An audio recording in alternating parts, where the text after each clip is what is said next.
Bam! All right. Welcome back, YouTubers, Resin Maniacs, model kitters around the world, to another great episode of Out of the Box with Shakey Dave. Today we're bringing a wonderful bust from Needful Things.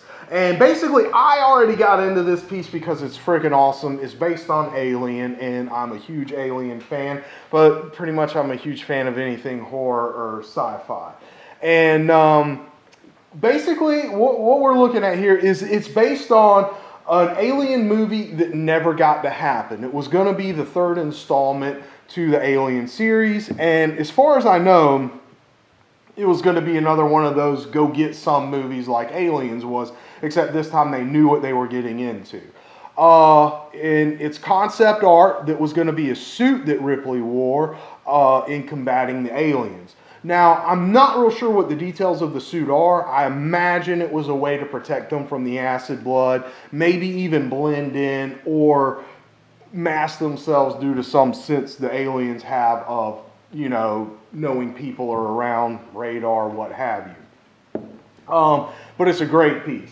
I honestly forget the name of the artist who did it, and I'm usually pretty good about knowing that kind of stuff, so you can go Google it and look it up. But I'm sure if you just Google Alien concept art, this will come up. It's a great painting of her in the suit, and there's also some really cool pictures of what Hicks was going to look like. And so anyway, without further ado, let's get on to looking at this. It's cast in flesh resin, and so that's going to give you a lot of painting options. Also, we're looking at flesh resin pieces along with a vacuum formed dome, along with some white metal pieces, and a nameplate. So first, we're going to lay out these pieces for you, get you to check those out, and let us now check out the mug. Very good likeness. Even has, this was sculpted by Studio Switchem. And what I really like about this piece is they even have the bad pores. And Sigourney Weaver, I always say she just has bad pores in these movies. It just gives her a more distressed look. I don't know if she has bad skin. I'm not a skinnyologist. I just like model kits and notice weird details like that. But looking at the likeness is just dead on perfect to her.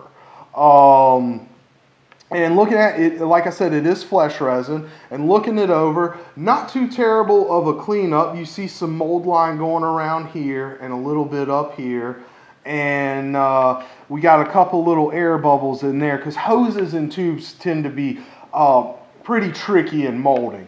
Now, you're looking at it and you're like, well, how am I gonna, fill these air bubbles up and these holes up in the flesh resin?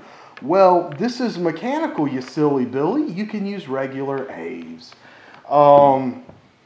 Because personally for me, what I would do is I'd mainly just use the flesh resin painting for her face here, and everything else I would just use regular acrylics and blend it, and shade it like that. So you can use some Aves to fill these little holes, or a little bit of modeling paste. This is what you call, it's not a tough fix, but it's a tedious fix.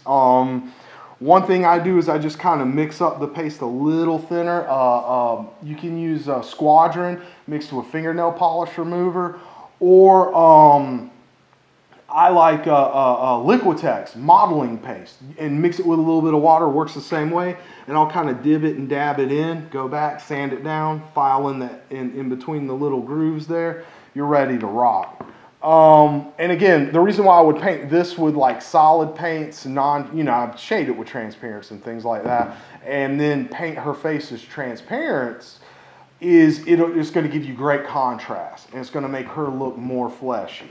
Anyway, back onto the kit. Here we're looking at some great sculpture of, just all the hoses and tubes of the alien Geiger-esque world that Ridley Scott and Geiger created in the first Alien movie. As you can see, it places well, really nice, and there is a joint seam there. Now, you really wouldn't need to cover that. I mean, a little bit of sanding down and a tighter fit, because it's a helmet. So there's a very good possibility there's going to be a natural seam there, you know, in the movie for her head to turn anyway. And then what we're looking at here is, this is what's really cool. She comes with this like breathing apparatus mask here that goes on her face as such, and it also connects into the base as so. And it's easily set up to where with some pins you can make it very easily removable. Excuse me, need some of my coffee. Oh, that's Irish, Norb. Okay, and then we have our famous alien little back spine dealio, and I'm just making it all fall apart here. And basically, you know, it's gonna connect into the back right there, and everything, it's an easy pin job right there. Zip, zip, boom. So you can remove it, paint it, and then clip it on. And once again, a little sanding, you know, to get it to fit a little closer.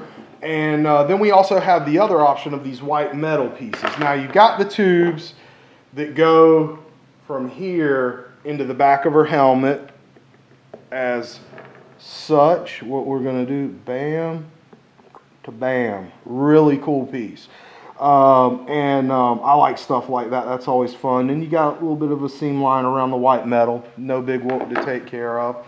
And she also has, for when you want to remove her mask, and this piece is removable as well, is like this little nose guard dealio, and it, oh, everything's falling apart, will line up to the clear dome. Now, it's a vacuum formed dome. It's going to need to be trimmed down to fit, but if you do it correctly, you can make the piece totally removable. You can paint everything, and then you can set it right on. Another thing you might find you need to do is just make a little bead of some Aves putty around to where it, you know, kind of squishes in a bit. Let it set so it'll pop on and off very well.